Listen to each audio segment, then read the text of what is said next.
We cannot come. Mom is fine. My wife is throwing a birthday party, and we cannot just abandon our guests. Those were the exact words Isaac said to the doctor when he was told I was dying, literally dying.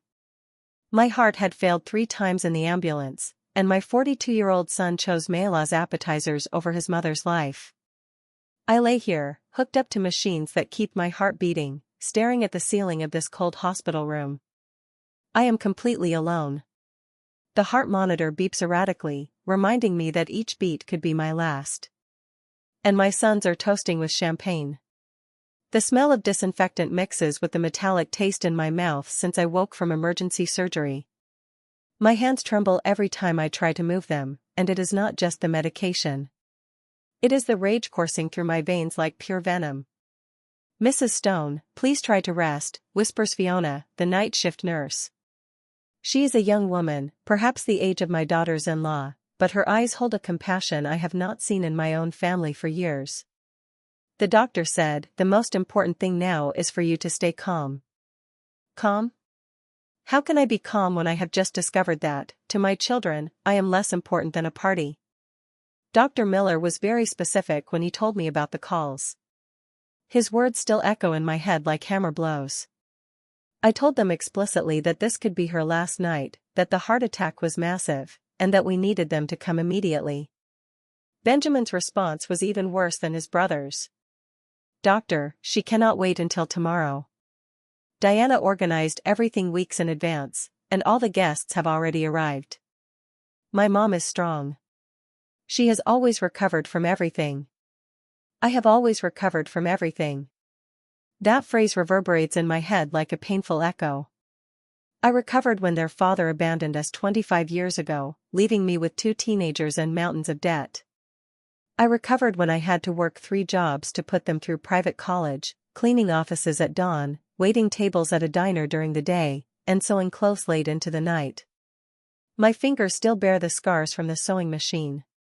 I recovered when I sold my house, that little greenhouse with a garden where they grew up, to help Isaac with the down payment for his own. "It is only temporary, Mom," he had told me. "I will pay you back in 2 years." That was 8 years ago. I recovered when I lent my life savings, $28,000 that I had saved penny by penny for decades, for Benjamin's business that never took off. "It is a safe investment, Mom. In 6 months, I will pay you back everything with interest." The business folded after 3 months. I recovered when Mayla told me, in front of the whole family at last Christmas dinner, that my olive green dress was not appropriate for the occasion and that I should dress more my age.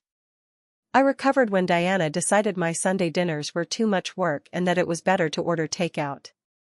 I recovered when they gradually stopped inviting me to family gatherings because, Grandma is always wanting to give her opinion on everything. But this is different. This time, it is not about lost money or ignored slights. This time, it is about something I cannot recover. The knowledge that, when it truly mattered, when my life hung by a thread, they chose to stay at a party. Dr. Miller had explained to me in a grave voice, "Mrs. Stone, you had 3 cardiac arrests during transport. The paramedics managed to resuscitate you, but you were technically dead for 4 minutes. It is a miracle you are here talking to me. 4 minutes dead, and my children were worried about not ruining Mayla's pink party decorations. The door to my room remains closed. No worried calls since I woke up. No text messages, just the constant sound of the machines keeping me alive and the echo of their words, "We cannot." My wife is throwing a party. Fiona checks my vital signs every hour. "Your blood pressure is a little high," she says with genuine concern. "Are you thinking about something that is making you nervous?" If she only knew I was thinking about 66 years of unconditional love thrown away for a birthday cake and colorful balloons.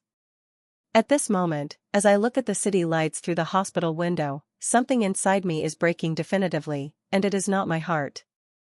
It is something much deeper. It is the last drop of hope I had that, maybe, just maybe, I still mattered to someone in this world. Tomorrow, they will call. I am sure they will show up with cheap supermarket flowers and well-rehearsed excuses. They will say they did not understand the gravity, that they thought it was another one of my exaggerations, like when I fell and fractured my wrist last year, and it took them 3 days to come see me. But it is too late. Tonight, they have shown me exactly where I stand on their priority list, and that place is very, very low. I close my eyes and transport myself back 40 years. Isaac was 2 years old, and Benjamin had just been born. We lived in that small 2-bedroom house in the lakeside neighborhood, with walls so thin I could hear the neighbors breathe. Robert, my husband then, worked at the textile factory, and I stayed home taking care of the children. I remember perfectly the smell of baby powder and the sound of their giggles when I bathed them in that second-hand plastic tub we bought. Isaac was always the clingiest with me. "Mommy, Mommy," he would repeat all day, following me around the house on his chubby little legs. Benjamin was more independent, but when he got sick, he became my shadow, asking me to sing that lullaby I had learned from my mother. Everything for my children, I told myself as I sewed clothes until late to sell at the market on weekends.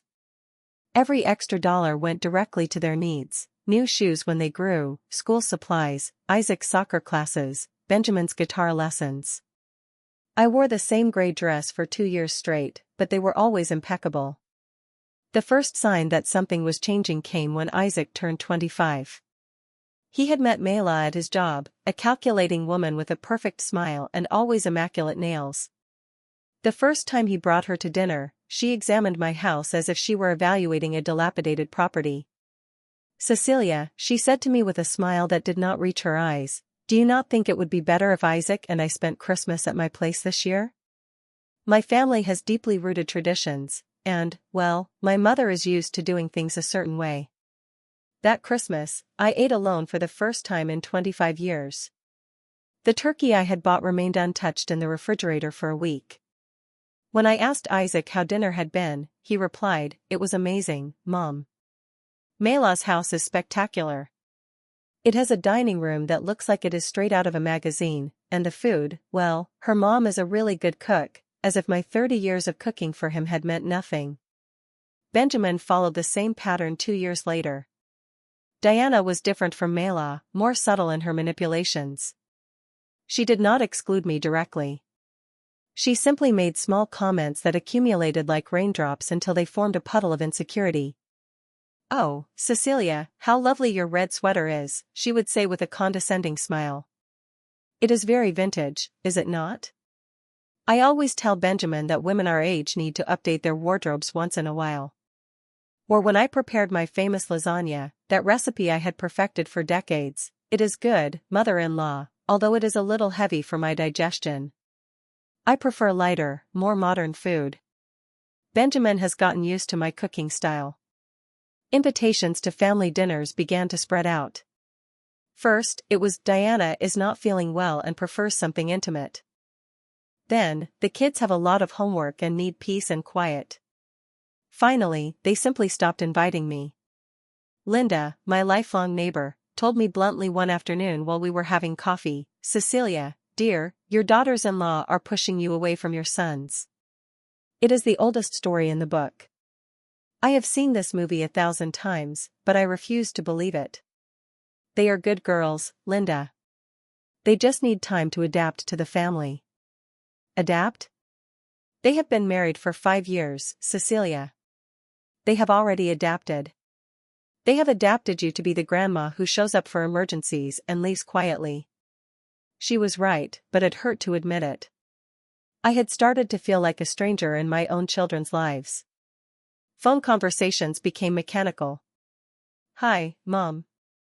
How are you?" "Good. Us, too. Well, we will call you later. We are busy." The hardest blow came 2 years ago when I sold my house to help Isaac. Mayla had found her dream house in an exclusive neighborhood, but they needed $100,000 for the down payment. "Mom," Isaac said to me with that voice he used when he was a child and wanted something, "I know it is a lot to ask, but it is our opportunity. It is an incredible investment. In 5 years, this house will be worth double." I sold my little greenhouse, the one where I had raised my children, where their heights were marked on the door frame, where they had taken their first steps. I moved to a small apartment in a building without an elevator, but they had their dream house. The first time I went to visit them in their new house, Mayla greeted me at the door with a tense smile. "Cecilia, what a surprise. You should have called first. We are expecting some friends for dinner." She did not invite me in. I stood on the threshold of the house I had helped buy, feeling like a salesperson arriving at the wrong time. "I just came to bring you this," I said, handing her a chocolate cake I had made especially for them. It was Isaac's favorite since he was a child. "Oh, how nice. But you know we are trying to eat healthier. Isaac is being very careful after his high cholesterol scare." She held the cake as if it were contaminated. That night, I cried myself to sleep. My son had cholesterol problems, and I found out by chance through a conversation at the door of a house I had helped buy. With Benjamin, the situation was different, but equally painful. He had always been more direct, less diplomatic than his brother. When his electronics import business started having problems, he got straight to the point. "Mom, I need $8,000. It is to save the business. If I do not get them this week, I am going to have to close and be in debt for years." It was all my savings. Every dollar I had saved working at Dawn. Every coin I had set aside from my pension for 10 years. But he was my son, my baby, whom I had carried in my arms for entire nights when he had a fever. "I will lend it to you, my son, but I need you to sign a promissory note. It is not distressed. It is just to have everything in order." Diana was outraged. "A promissory note? Seriously, Cecilia, you are going to charge your own son interest? What kind of mother does that?" In the end, I lent him the money without a promissory note. "He is your son," I told myself. "He knows what that money means to you." The business folded after 3 months. The $8,000 vanished along with years of sacrifices and dreams of a dignified old age. Benjamin told me, "Mom, you know how these businesses are. Sometimes you win, sometimes you lose." At least I tried, as if my money had been casino chips and not the result of decades of work. Now, connected to these machines in this cold hospital, I understand that all those moments were preparing me for this night. This night when the mask finally fell, and I could see the naked truth, to my children, I am dispensable. The pain had started 3 days ago during Sunday lunch at Isaac's house. It was my 66th birthday, although no one seemed to remember it. Mayla had prepared a light salad and grilled chicken. Nothing like the celebrations I used to organize for them when they were children. "Mom, you look tired," Benjamin had said to me while picking at his food without looking up from his phone. "Are you sleeping well?" The truth was, I had not slept properly for weeks. A strange pressure in my chest woke me every night as if someone were sitting on my ribs. But I did not want to worry them. I did not want them to think it was another one of my exaggerations, as they had started to call my ailments. "I am fine, honey. Just a little heartburn at night." Mayla had let out a dry laugh. "It is just that at our age, the body does not process food the same way, Cecilia. I tell my mom she needs to eat lighter, fewer spices, less fat. A 66-year-old woman's body is not the same as a 30-year-old's. That afternoon, as I was getting ready to leave, Diana arrived with news that broke my heart without her knowing it. Guess what? We finally got a date for my birthday party. It is going to be this Wednesday at the Grand Plaza Hotel Ballroom. I have been planning it for months. Wednesday? My actual birthday had been on Sunday, but no one mentioned it. On Wednesday, they were going to celebrate Diana with all the pomp and circumstance in the world. "It is going to be amazing," Diana continued excitedly. "I hired the best catering service in the city. There is going to be live music, themed decorations, and over 50 guests have already confirmed. Benjamin gave me this gorgeous golden dress that cost $1,200. $1,200 for a dress, more than I spend on clothes in 2 years." I remained silent, feeling that pressure in my chest intensify as I watched my son smile proudly for having spent in one night what lasts me 6 months. Mom, you were obviously invited, Benjamin had told me, but his tone sounded more like forced courtesy than real desire, though you know it is going to be an elegant affair. Diana invited many important people from her work. The message was clear: come, but do not embarrass us. On Tuesday night, a day before Diana's big celebration, the pressure in my chest had become unbearable.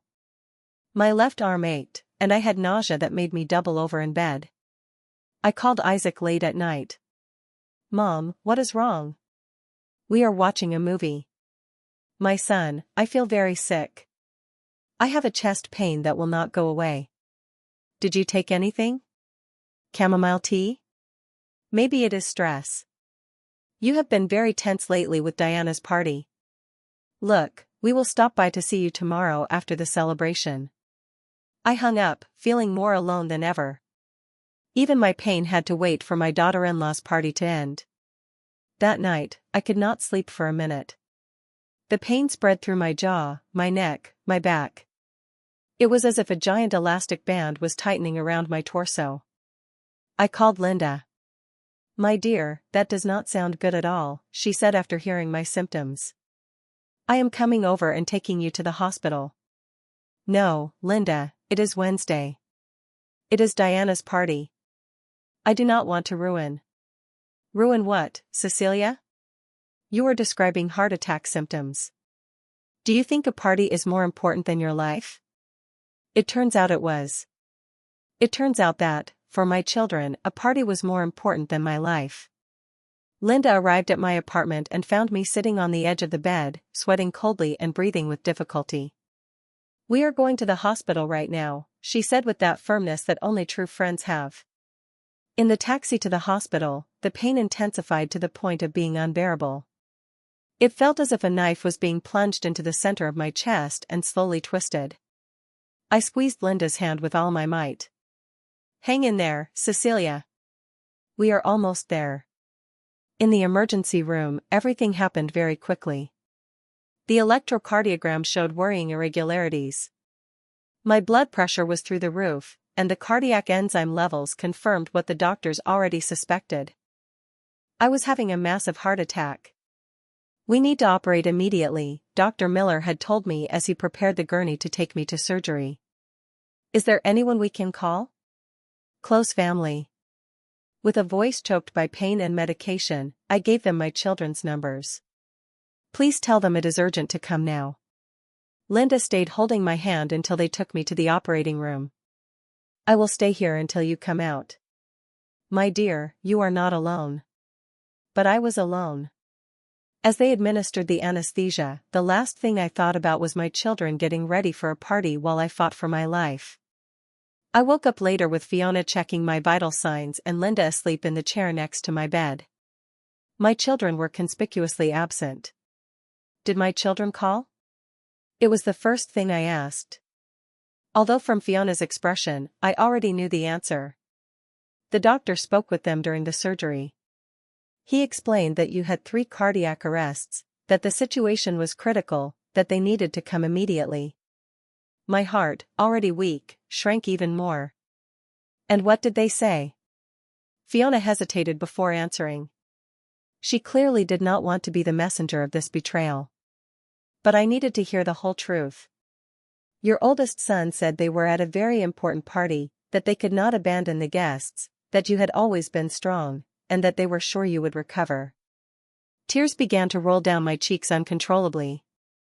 It was not just the physical pain of the postoperative period.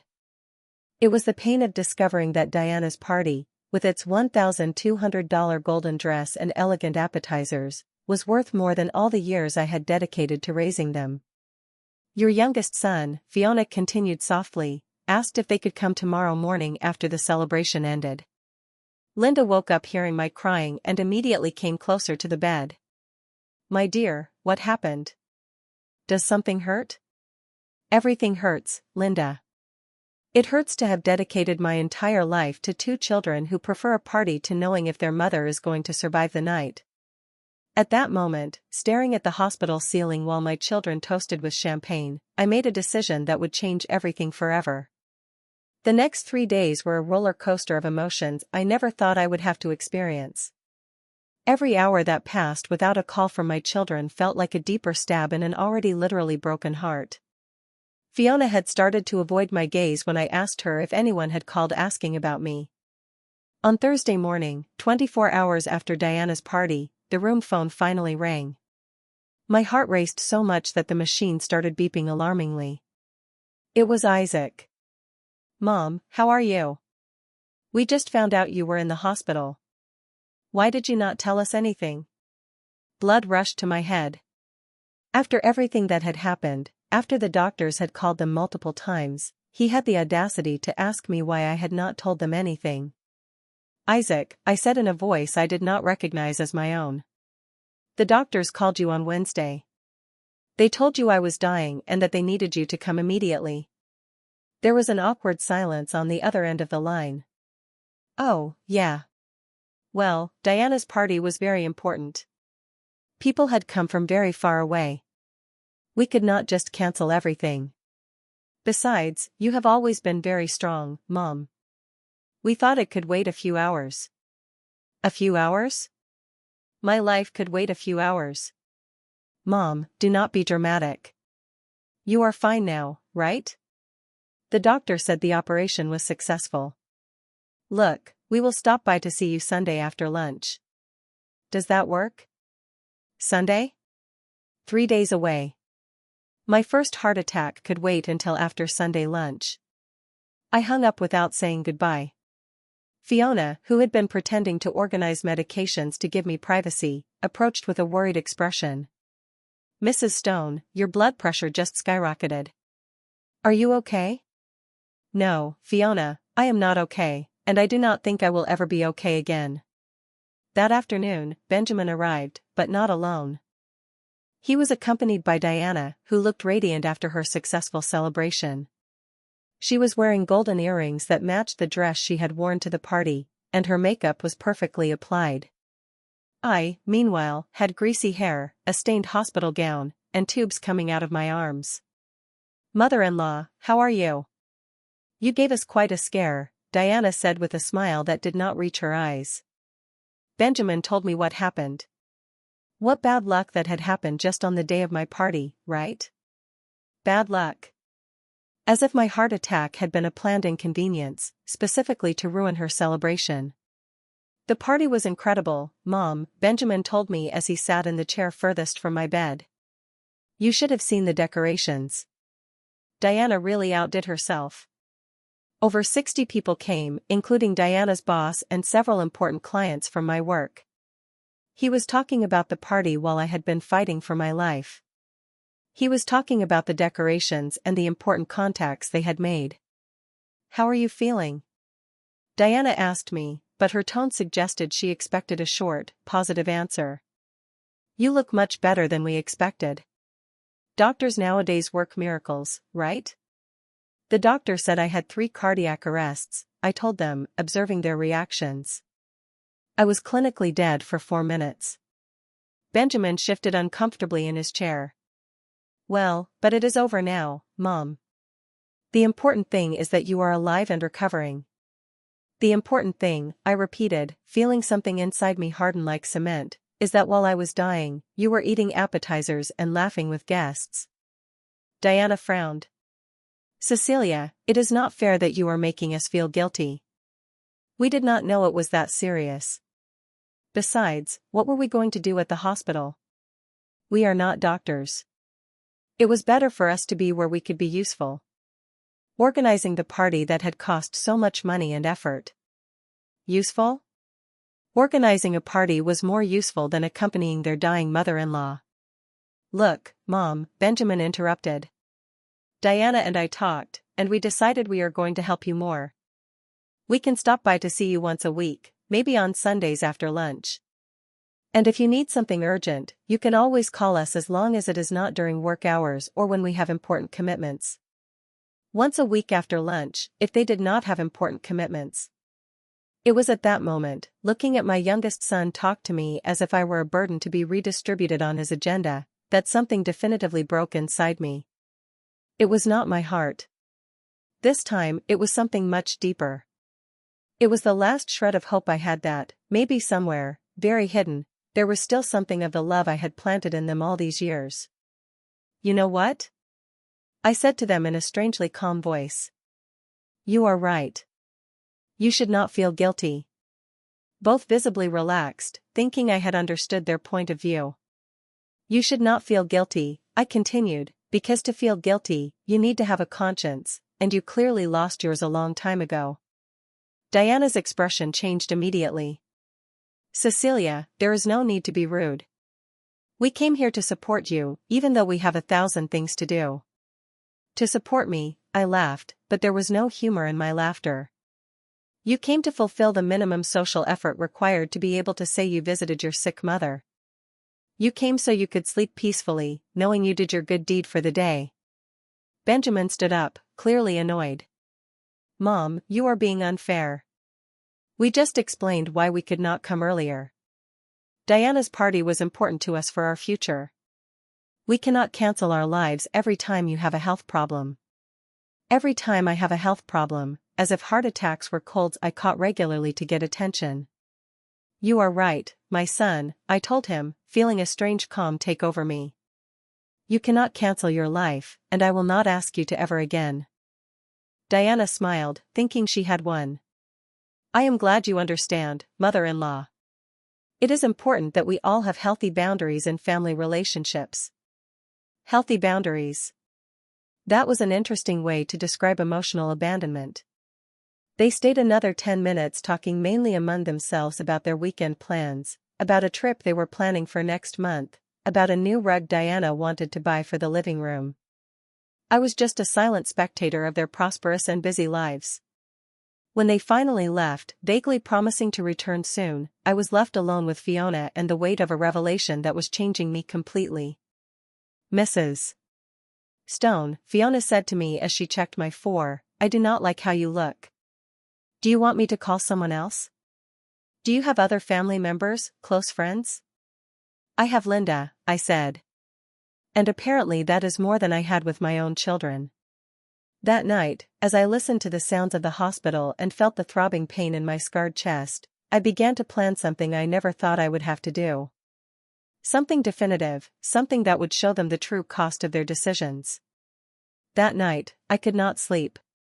It was not just the physical pain that still pierced my chest like daggers, but a mental clarity I had not had in years. For the first time in decades, I was seeing my life without the filter of unconditional motherly love. I was seeing reality as it was, not as I had wanted it to be.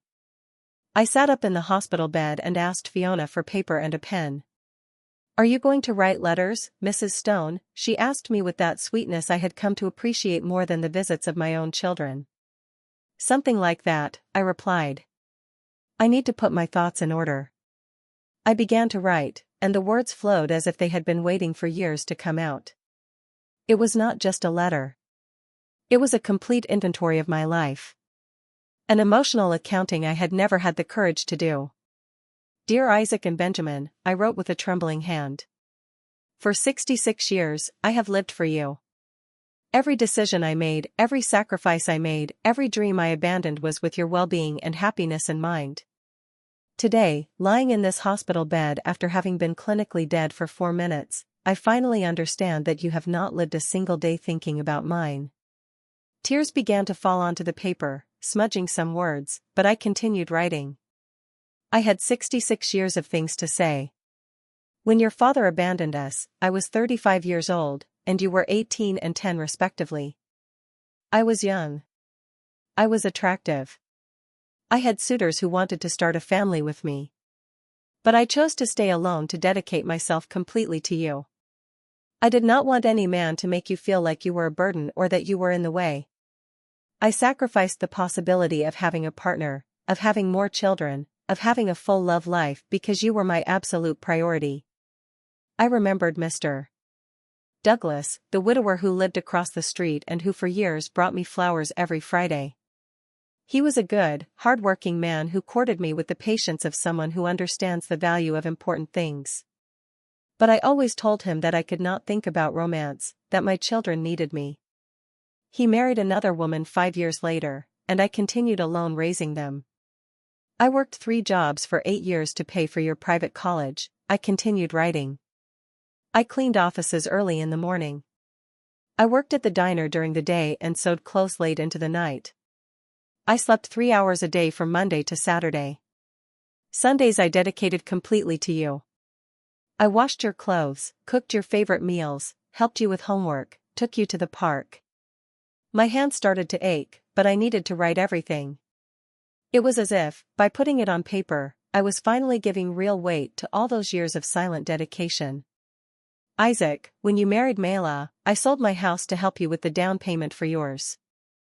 That greenhouse where you grew up, where you learned to walk, where we spent the best Christmases of our lives. I sold it without thinking twice because you said it was your opportunity to have a better life. I moved to a one-bedroom apartment on a 4th floor without an elevator. But you had your dream house.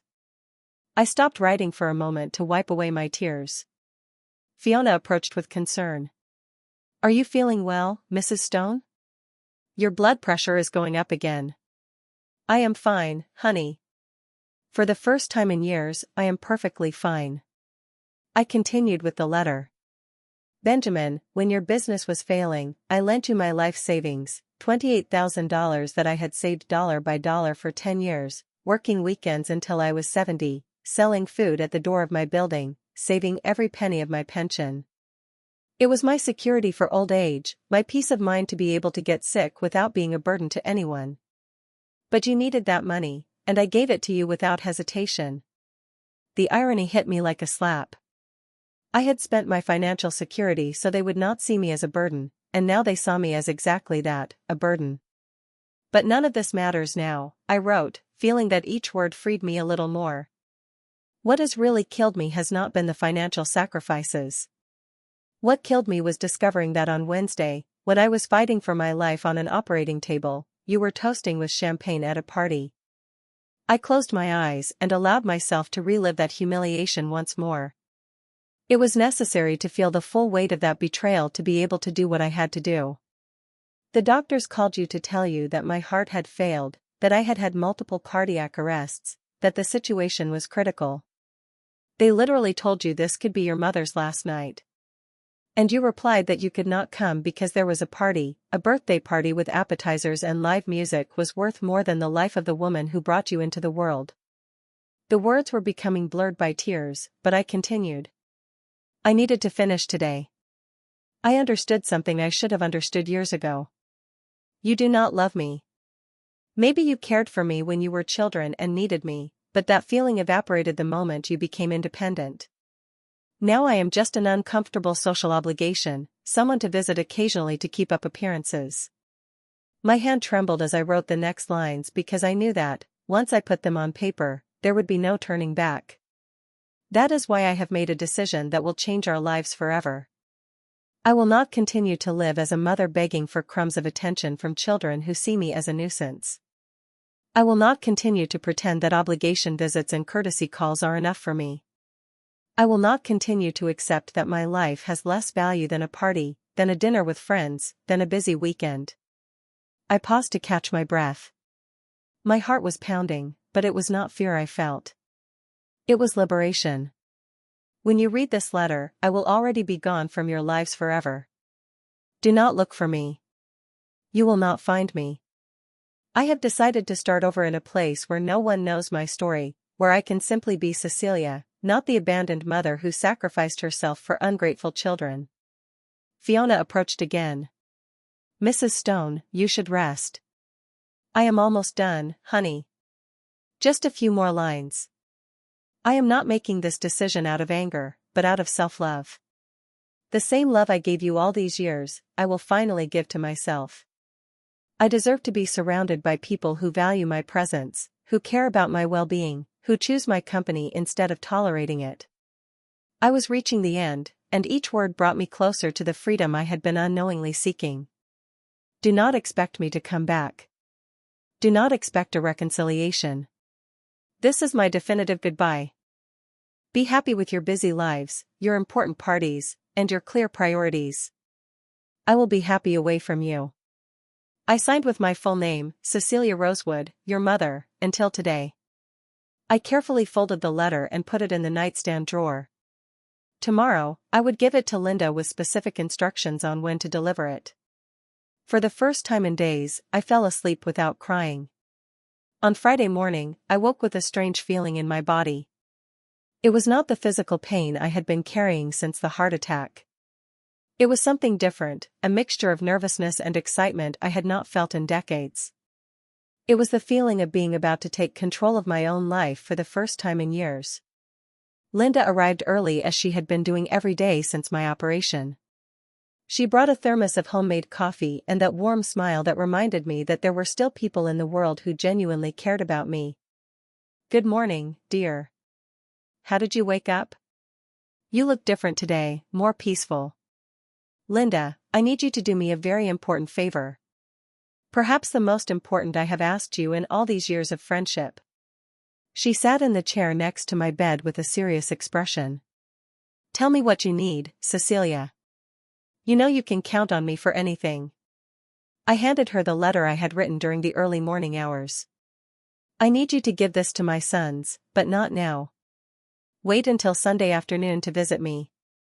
Linda took the envelope carefully, as if she knew it contained something that would change everything. "What is this, my dear?" "It is my freedom," I said with a smile that even surprised myself. "And I need you to help me with something else. I need you to help me disappear." Linda's eyes immediately filled with concern. "Cecilia, what are you talking about? Are you thinking of harming yourself?" "Because if so, no, no," I interrupted her, taking her hand in mine. "I am not talking about suicide, Linda. I am talking about rebirth. I am talking about starting a new life far from here. Far from children who do not value me.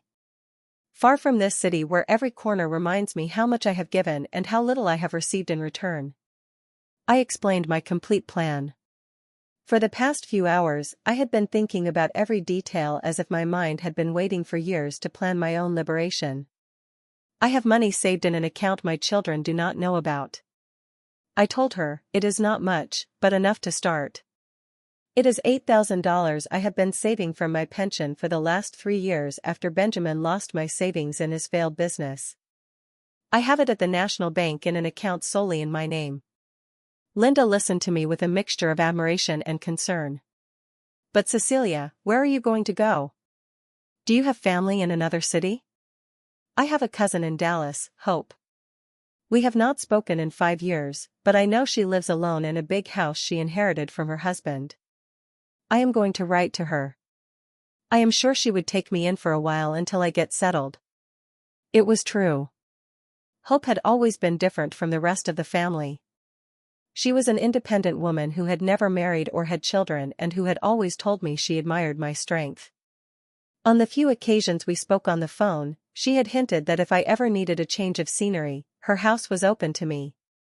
"The plan is simple," I continued, explaining to Linda. "On Sunday, when my children come, it will be the last time they see me. After they leave, you help me get out of the hospital. I am not going to officially check out. I am simply leaving. I will leave the letter on my bed and disappear. And your things, your apartment. I already talked to Fiona about this. She has a sister who is a lawyer, and she is going to help me make a power of attorney so you can take care of everything. You can sell my furniture, keep whatever you want, and use the money to pay what is left of the rent until the contract ends. I never liked the apartment anyway. It was too small, too sad." Linda remained silent for a long moment, processing everything I had told her. "Cecilia, are you sure about this? It is a very big decision. Once you leave, it is going to be very difficult to come back." "I do not want to come back, Linda. That is exactly the idea. I want my children to understand what it feels like to be abandoned by family. I want them to know what it is like to look for someone you love and not find them. I want them to live with the guilt of having lost their mother by choosing a party over her life." The words came out of me with a clarity and determination that surprised me. It was as if all these years I had been accumulating strength for this moment. "Besides," I continued, "I am 66 years old, Linda. If I live to 80, I have 14 years left. Am I going to waste those years begging for attention from children who see me as an obligation? Or am I going to use them to see new places, make new friends, maybe even find the love I never allowed myself to have? For the first time since I had started explaining my plan, Linda smiled. You are right, my dear. You have every right in the world to be happy. And if they cannot give you that happiness, then you need to find it somewhere else. Exactly. And I need you to promise me something else, Linda. When my children come looking for you after reading the letter, when they beg you to tell them where I am, I need you to tell them you do not know because you really will not know. I am not going to tell you my exact address in Dallas until I am completely settled and sure I do not want them to find me. Linda nodded with determination. I promise, Cecilia, but I want you to keep me updated on how you are to call me at least once a week so I know you are safe and well. Of course, you are the only real family I have, Linda. You are the sister I never had and the only person who truly cares about my well-being.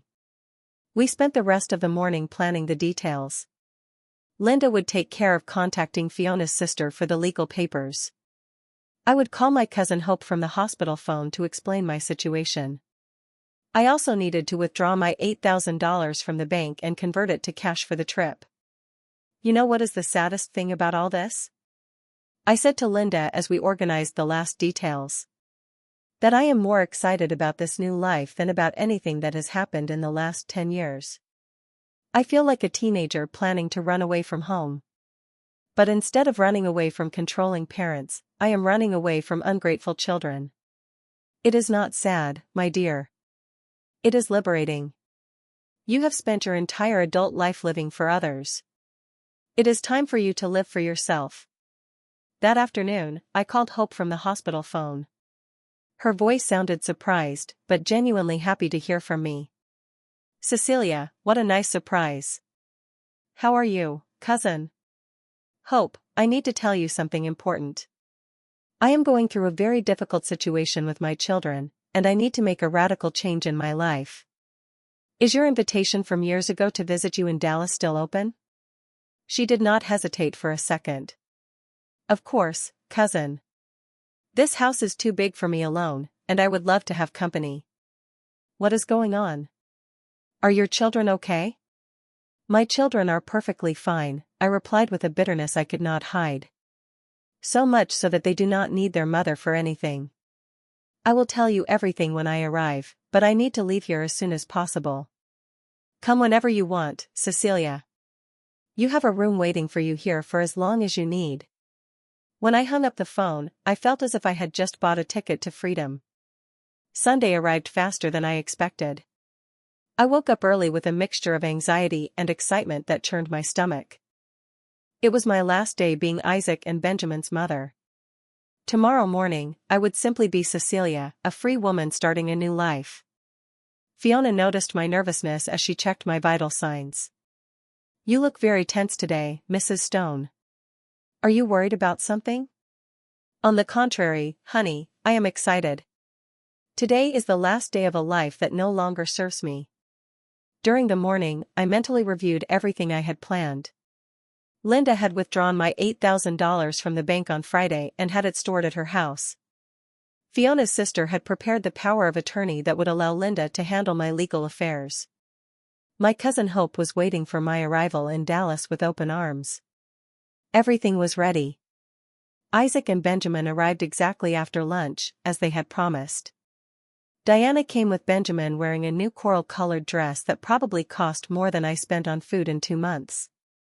Mayla arrived 15 minutes later, apologizing because she had had to finish a super important work call. Mom, you look much better, Isaac said to me as he sat in the chair furthest from my bed. The doctor told us you will probably be discharged this week. Yes, Mayla intervened.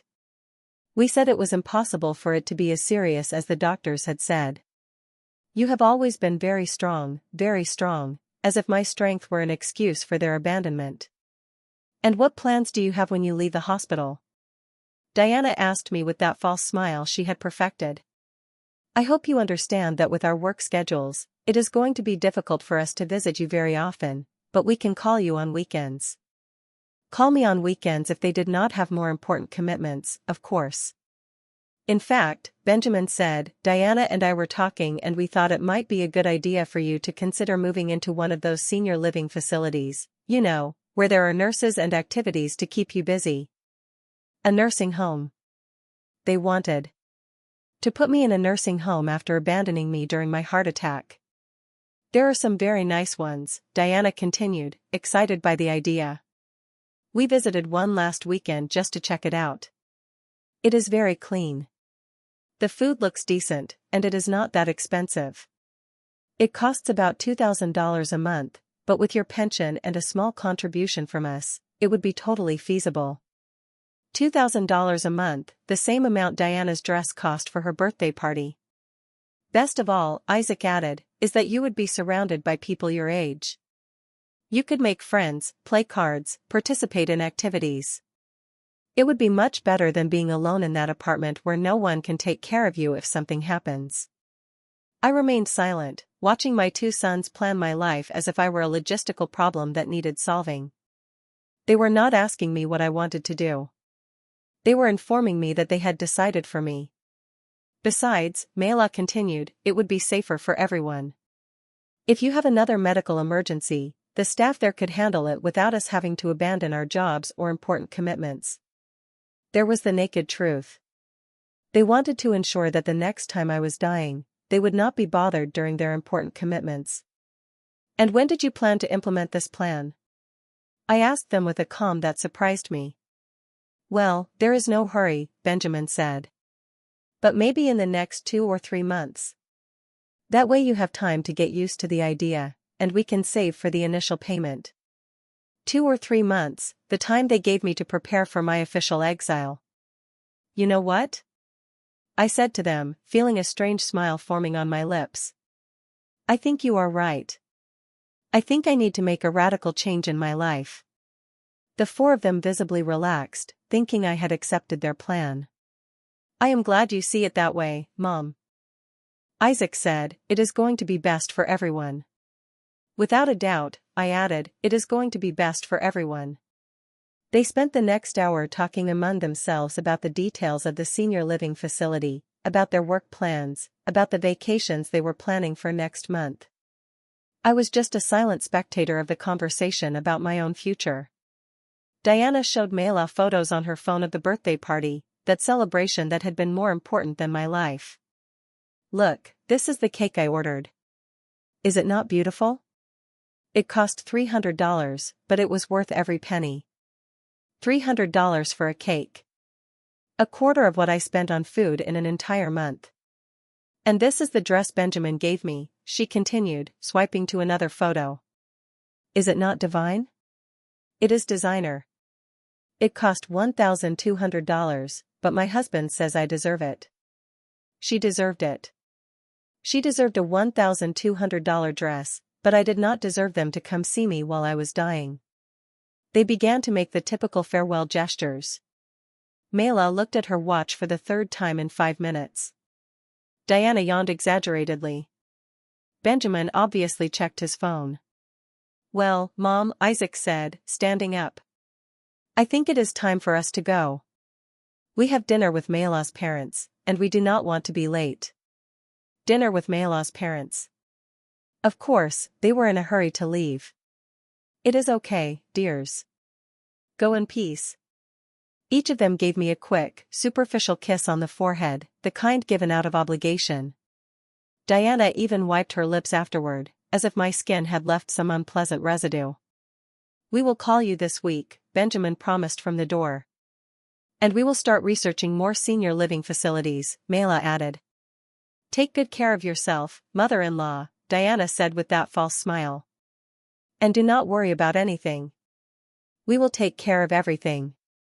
They left, leaving behind the scent of Diana's expensive perfume and the echo of their empty promises. I was left alone in the room, looking at the door through which my children had just left. In a few minutes, Linda would come in to help me with the final phase of my plan. In a few hours, I would be on a bus to Dallas. By tomorrow, the hospital bed would be empty, and my children would be reading the letter that would change their lives forever. For the first time since the heart attack, I genuinely smiled. It was not a smile of happiness, but of liberation. It was the smile of a woman who had finally decided that her own life was worth more than the emotional comfort of ungrateful children. Fiona came in for the afternoon checkup. "How do you feel after the visit, Mrs. Stone?" "I feel free, Fiona. For the first time in decades, I feel completely free." "Free? Free from what?" "Free from the illusion that I am important to anyone other than myself." Linda arrived punctual as always. She carried a small suitcase with clothes she had packed from my apartment and the $8,000 in cash. "Ready for your new life, my dear?" "More than ready, Linda. I have been waiting for this moment for years without knowing it." As the hospital corridors began to empty and the night shift settled into its more relaxed routine, Linda and I put into motion the plan that would change my life forever.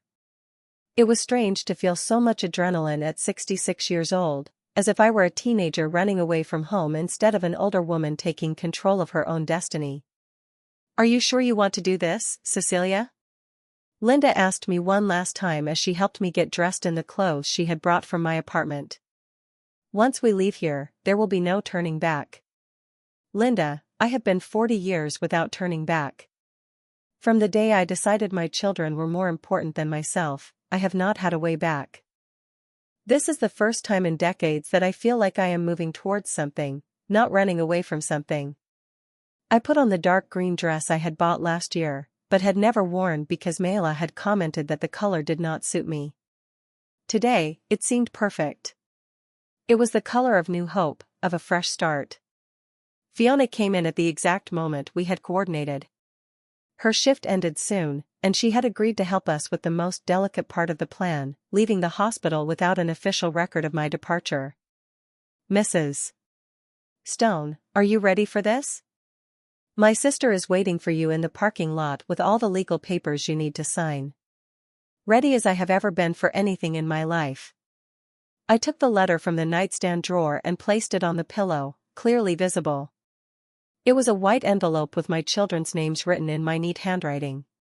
It looked so innocent, so simple, but I knew those 4 pages would destroy the comfortable world they had built by ignoring my existence. "Linda, remember? Wait until tomorrow afternoon to give them this. That way, I have time to get to Dallas and settle in a bit before chaos breaks out." "I remember perfectly, my dear. Tomorrow afternoon, I am going to Isaac's house, and I am going to give them the letter. And when they ask me where you are, I am going to tell them exactly what you told me, that I do not know." We walked through the hospital corridors as if we were normal visitors, leaving after visiting hours. Fiona had been very smart to choose this time. There was enough movement of people so we would not be conspicuous, but not so much that anyone would pay specific attention to an older woman with a small suitcase. In the parking lot, we were met by Sarah, Fiona's sister. She was a woman in her 40s with a serious but kind expression who extended her hand professionally. "Mrs. Stone, I am Sarah Miller, attorney at law. My sister explained your situation, and I want you to know you have my full support. What you are doing requires a lot of courage." "Thank you, counselor. Do you have all the papers ready?" "Here they are. This power of attorney gives Mrs. Johnson complete authority over your financial and legal affairs in this city. She can sell your belongings, cancel contracts, handle any issues that arise. I also prepared this document certifying that you are mentally competent and that you are making this decision with full awareness of the consequences." I signed all the papers under the yellowish light of the parking lot. Feeling that with each signature I moved further away from my previous life and closer to my freedom. "And if my children try to use these documents to declare me mentally incapacitated?" I asked. "Impossible," Sarah replied confidently. "I have witnesses. I have medical documentation that proves you are in full possession of your faculties. And I have evidence that this is a well-thought-out decision, not an impulsive one. Besides, you are an elderly adult with an absolute right to decide where and how to live." Linda accompanied me to the bus terminal. The taxi ride was silent, each of us lost in our own thoughts. When we arrived, I bought a ticket on the night bus departing for Dallas. It was a long trip. The terminal employee explained, "It arrives tomorrow morning." Perfect. By the time my children received the letter, I would already be far away, starting my new life. "Cecilia," Linda said to me as we waited in the waiting room. "I want you to know that I am very proud of you. I do not know many women your age who have the courage to start from scratch." "I am not starting from scratch, Linda. I am starting with 66 years of experience, with $8,000 in my pocket, and with the certainty that I deserve something better than crumbs of attention." When my bus was announced, we hugged like the sisters we had become during all these years of friendship. "Take good care of yourself, my dear, and call me as soon as you arrive so I know you are safe and well." "I will call you every week, Linda. You are the only real family I have left. The only person who has truly shown me that my well-being matters." I got on the bus with my small suitcase and my heart full of an emotion I had not felt in years. It was not exactly happiness, but something deeper. It was recovered dignity. I found my seat by the window, and as the bus pulled away from the city where I had lived all my life, I took out my phone to send one last text message to my children. I had decided during the trip to the terminal that I needed to send them something, not to explain my reasons. That was already in the letter, but so they would know that this goodbye was final. "Isaac and Benjamin, by the time you read this, I will be far away. In my hospital bed, you will find a letter that explains everything. Do not look for me. This is my final decision. Be happy with your busy lives and your clear priorities. I will be happy without you, Cecilia." I sent the message and immediately turned off my phone. I did not want to read their desperate replies, their attempts at emotional manipulation, their last-minute pleas. They had had a lifetime to show me they loved me, and they had chosen to show me the opposite. The bus continued along the night road, taking me mile by mile away from a life of unrecognized sacrifices and closer to a life of new possibilities. Through the window, I saw the lights of small towns passing by, houses where other mothers were probably having dinner with children who valued them, where other families said goodbye with genuine kisses and fulfilled promises. When most passengers were sleeping, I remained awake thinking about everything I had left behind and everything that awaited me. I felt no sadness, no guilt. I felt something I had not experienced in decades: hope. My cousin Hope had told me on the phone that Dallas was a beautiful city full of parks and markets with perfect weather and warm people. "Here you can start over, Cecilia. Here, no one will know your story, and you can write a new one." Writing a new story. I liked that idea. For the first time in my adult life, I was going to be the protagonist of my own story, not a secondary character in my children's lives. The bus continued on its way, taking me toward my freedom. I arrived in Dallas the next morning, exactly as I had calculated. The sun shone with an intensity one had not seen in years, as if even the weather was celebrating my new life. My cousin Hope was waiting for me at the terminal with a smile that immediately reminded me of my mother, her aunt, who always said that true family was not the one who shared your blood, but the one who shared your pain and your joy. "Cecilia, what a joy to see you," she said, hugging me with a warmth my own children had not given me in years. "You look tired from the trip, but there is something different in your eyes, as if you left a very heavy burden somewhere along the way." "That is right, cousin. I left 40 years of burden in a hospital far from here." During the ride to her house, Hope told me about life in Dallas, about the markets where I could buy fresh vegetables for pennies, about the parks where women our age gathered every morning to exercise and socialize, about dance classes for seniors, about part-time job opportunities for experienced people. "Here, no one will judge you for starting over at 66. Cecilia, this city is full of stories of rebirth." Her house was exactly as she had described it, large, full of light, with a backyard where roses, jasmine, and a lemon tree filled the air with fragrance. My room had a window overlooking the garden and a bed with white sheets that smelled of lavender. "This will be your home for as long as you need, cousin, and if you decide to stay forever, it will be an honor for me." That first afternoon, while Hope prepared a homemade meal that reminded me of my childhood, I received the call I had been waiting for. It was Linda. Cecilia, I just delivered the letter. It was exactly as you imagined. Tell me everything, Linda. I need to know how they reacted. I arrived at Isaac's house as we agreed. They were having a quiet family dinner. When I told them I had a letter from you, Mela rolled her eyes and said, "It is probably another one of her dramatizations because we have not visited her in 2 days." I laughed bitterly. Even my letters, they considered dramatizations. But when Isaac started reading, his face completely changed. Cecilia, he went pale as a sheet. He started reading aloud, and everyone fell completely silent. When he finished, Diana screamed, "This cannot be real. Mothers do not abandon their children." And Benjamin started dialing your phone desperately. And what did you tell them when they asked where I was? Exactly what you asked me to. I told them I did not know. That you had only asked me to deliver the letter and had not told me where you were going. Isaac became furious and yelled that it was impossible for me not to know anything. That we were very good friends, but I stood firm. How did they look when you left? Devastated, Cecilia. But it was not sadness I saw on their faces. It was panic. The panic of realizing they had lost something forever and that it was their own fault.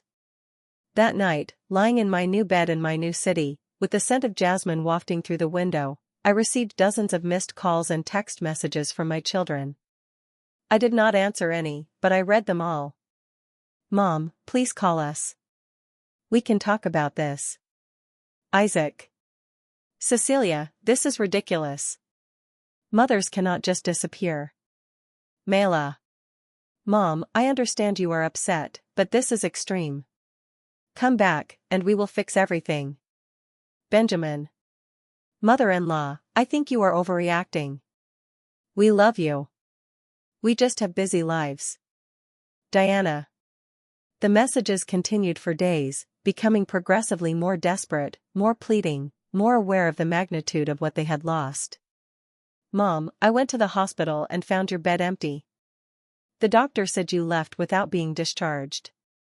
This is dangerous for your health. Isaac. Please, Mom, at least let us know you are okay. We are very worried. Benjamin. Cecilia, we have been thinking, and you are right about many things. We can change. Come back, please. Mela. But it was too late for changes. It was too late for regrets. They had had 40 years to change, 40 years to value me, 40 years to show me that my life mattered. I was not going to give them a second chance. 3 weeks after my arrival in Dallas, I had already established a routine that filled me with a peace I had not known in decades. I woke up early to walk in the park with a group of women my age who had welcomed me as if I were a lifelong friend. I had found a part-time job at a downtown boutique assisting ladies who appreciated my experience and good taste. In the afternoons, I took painting classes at the cultural center, something I had always wanted to do but never had time for because I was too busy sacrificing myself for my children. You look 10 years younger, Cecilia, Hope told me one afternoon as we painted together in the garden. It is incredible what freedom can do for a woman. She was right. I felt reborn, as if the 66 years of sacrifice had been just a preparation for this new life where I could finally be myself. A month later, I met Mr. Harrison in dance class. He was a 70-year-old widower, retired, with kind eyes and an easy laugh. There was nothing romantic between us, but it was nice to have the company of a man who treated me with respect and admiration, who valued my conversation and my presence. Cecilia, he told me one afternoon after dancing, I do not know what brought you to Dallas, but I hope it was something good because your arrival has definitely been something good for all of us. My children's messages had gradually decreased from desperate to pleading, from pleading to angry, from angry to resigned. The last message I had received a week ago, Mom, if this is what you really want, we respect it. We just want to know you are okay and happy. We have realized many things since you left, and you are right about everything you said. We hope someday you can forgive us. Isaac. Forgive them. Maybe someday I could forgive them, but I could never forget. And I would definitely never go back to being the mother who begged for crumbs of attention. 6 months after my arrival in Dallas, as I had coffee in the garden on a sunny morning, I reflected on everything I had gained by losing my children. I had gained dignity, self-respect, genuine friendships, new experiences, and the possibility of living my last years as I wanted to live them, not as others expected me to live them. My phone rang. It was Linda with her weekly call. "How are you, dear? You sound happier and happier." "I am better than ever, Linda. Yesterday, I enrolled in a literature course at the university. Imagine, at 66 years old, I am going to study something I always loved but could never do because I was too busy raising children who did not value me. It makes me so happy to hear you like that, Cecilia. And them, have you heard anything? I see them occasionally posting photos on social media. They continue with their busy lives, their important parties, their urgent commitments. The difference is that now I do not have to pretend I care." That night, as I wrote in the diary I had started keeping, I reflected on the bravest decision of my life. It had not been easy. There had been moments of loneliness, moments where I missed the illusion of having a family that loved me. But those moments were becoming less frequent, replaced by the deep satisfaction of finally living for myself. "Dear Diary," I wrote, "today I turned 67. It is the first birthday I celebrate without expecting my children to call, without feeling disappointed by their indifference. Hope organized a small party for me with our friends from the park. And for the first time in decades, I felt genuinely loved and valued. This is the life I deserve. This is the life I should have always had." I closed the diary and looked out the window at the moonlit garden. Tomorrow would be another day of my new life, another day of freedom, another day of simply being Cecilia. Not the abandoned mother, not the sacrificed woman, but a complete woman living on her own terms. And for the first time in 40 years, that was more than enough. If you enjoyed my story, you can support me by sending a super thanks so I can write more stories like this. Thanks a lot in advance. What about you? What would you do in this person's shoes? I would really love to hear your thoughts, so drop them in the comments. I am always curious to know what you think. Oh, and let me know where you have heard this story. If you want to hear more life stories like this, like the video and subscribe to my channel. There are many more waiting for you. Big hugs and see you next.